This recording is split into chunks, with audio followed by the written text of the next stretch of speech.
What's going on, guys? I'm doing my video on my lunch break, and I've got like all of 8 minutes to do it, so let's get right to it. Alright, so this week we're talking about the ups and the downs at the beginning of the transition, which I will call this video, The Vicissitudes of Transition! Anyway, getting in all seriousness, the first part of the first stages of transition can be very, very rough. Now, technically speaking, I'm still in the first woes of transition. I'm only 5 months into hormones, and I have been full-time for approximately about, what, 30, 31 days, something like that. So, honestly, there's not much I could really say as much as someone who's been doing it for longer, but I can tell you how it was for me. Hardest part of my transition, I'll go all the way back to summer. My ex had left me, I was living on my own, I was going to therapy, I think I was just about to get my letter, or right before I was about to get my letter. Anyway, at that particular junction in the part of my transition, I had already came out to everyone.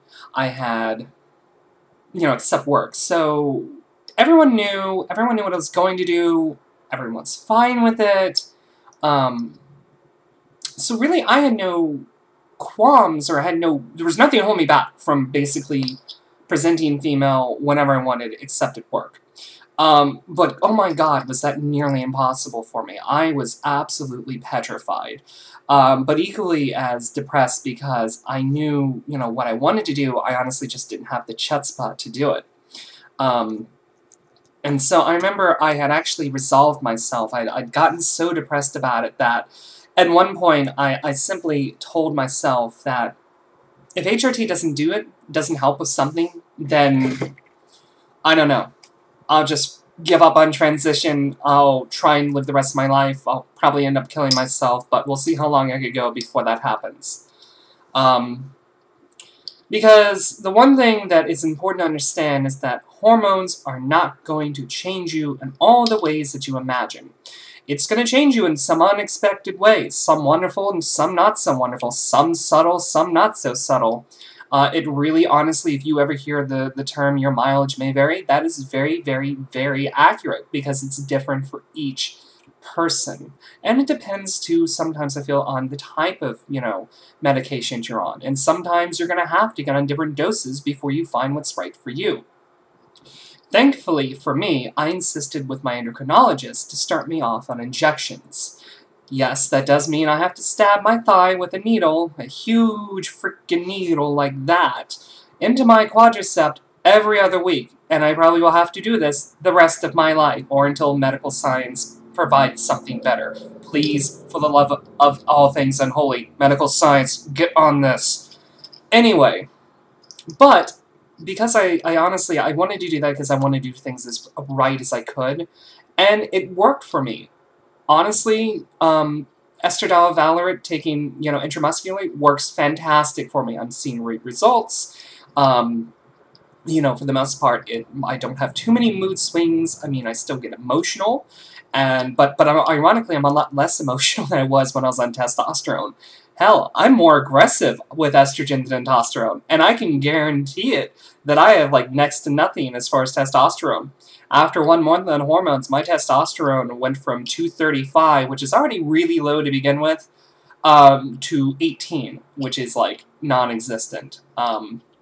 300 to 1,000 in genetic males is what should be it. And that's nanograms versus deciliters, I want to say. But that's neither here nor there. The truth of the matter is that you can't be reliant on hormones to solve everything for you, but don't think that they won't help. They helped with me emotionally and mentally more than anything else. It finally gave me the courage to go out there and start presenting female. And I mean, it is terribly rough. Whenever you get to that stage, you pretty much have to force yourself to do things that you're going to be uncomfortable with. You have to. It's one of the great ironies of transition is that... Sorry, I kicked one of my daughter's toys. It's one of the great ironies of transition is that, you transition to finally gain the strength of character and will to move on with your life, but at the same time you need an incredible amount of strength, of inner strength, to even get it going. It's a complete catch-22. And it sucks, but life is unfair, and quite honestly, as rough as things can be with transition and being transgendered in a cisgendered world that just simply does not understand or refuses to understand, as rough as it is, it's a hell of a lot better than before.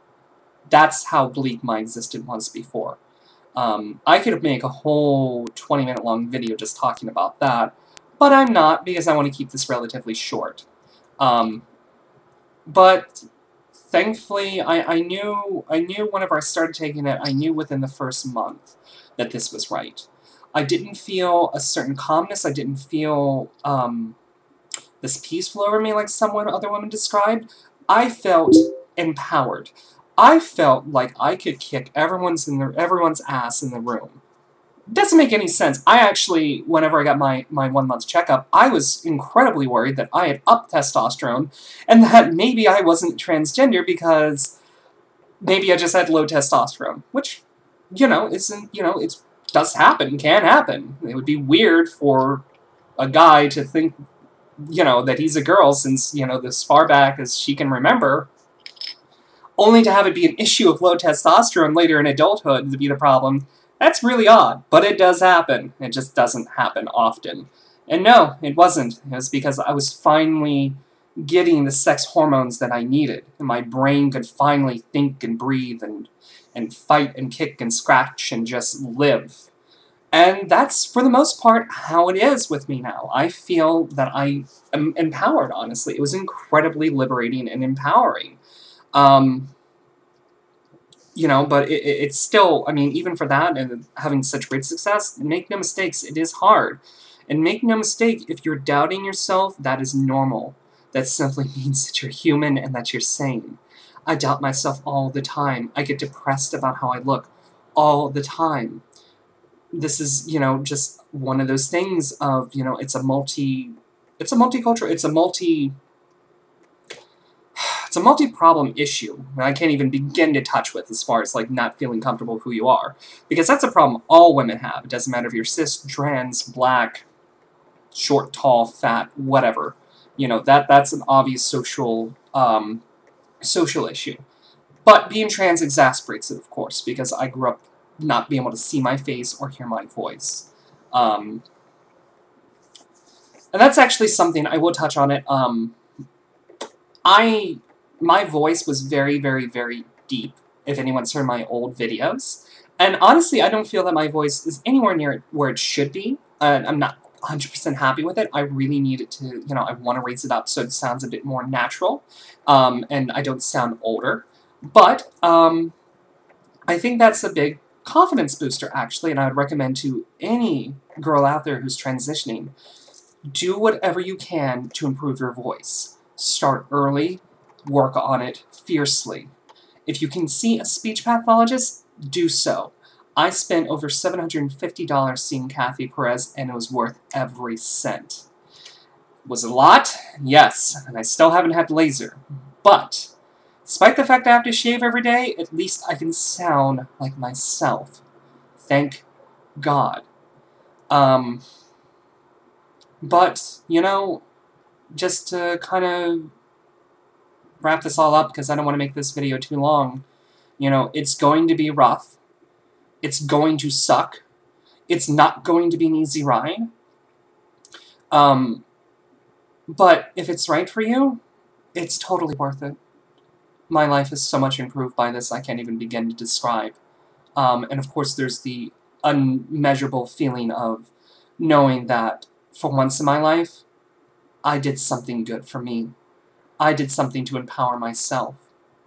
Beyond hormones, beyond anything else, I did this to make my life better. And that's one of the greatest feelings in the world. So, it does get better, as certain videos do say. It can get better, but it will get worse before it does. Just have faith, get good support. If not in person, then online. Anyone, online who feels like needing support, please message me on my personal channel, a_Dresden_doll, and I'll put the link down below, or contact us on TransByDef. If you need support or anything, we're always here for you. So I will end it on that, and I'll keep this right around 10 minutes for once, and I will see you guys next week. Bye.